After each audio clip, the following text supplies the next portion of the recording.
Tim Dorsey here from Dorsey Entertainment. Thanks for joining me. We're going to talk about, is there such a thing as a stupid question? I know there are not supposed to be any stupid questions, but there are.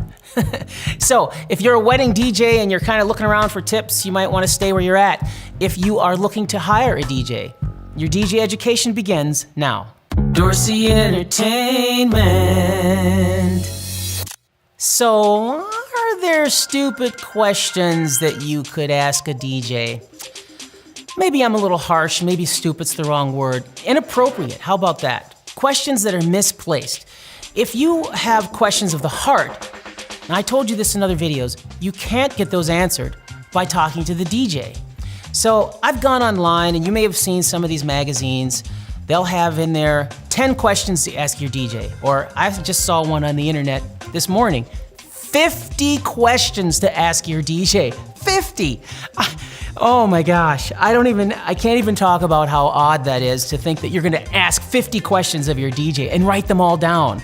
So anyway, some of these questions are stupid/inappropriate. What I mean by that is, if they're questions of the heart, you cannot ask the DJ. And I've got a couple here.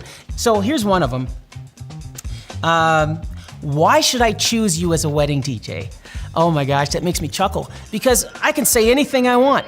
I can hold back any information I want.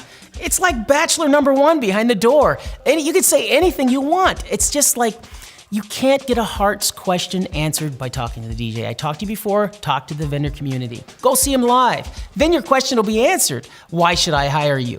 Is this your full-time business? Are weddings your primary focus? What places, clubs, corporate clients have you performed for in addition to weddings? Again, that question is partly appropriate, and then partly it doesn't matter. It doesn't really matter if I've done other corporate things other than weddings. I'm only gonna do your wedding, I'm gonna do weddings. How do you customize the music experience for each couple? Can you help with song lists and providing suggestions? Again, it seems like a really good question. For me, it's like, if you don't do that, what are you doing in business? How do you get the crowd pumped? Oh boy. Well, this is kind of a funny question too, because it really isn't, I don't feel it's my job to pump the crowd. I feel it's my job to get them interested to want to get on the dance floor. But once they're there, I don't understand this question. I don't know what they mean, pump the crowd. I mean, do I have glow sticks in my hand and I'm shaking them up and we're all doing the same thing? I guess I've sort of seen these things happen.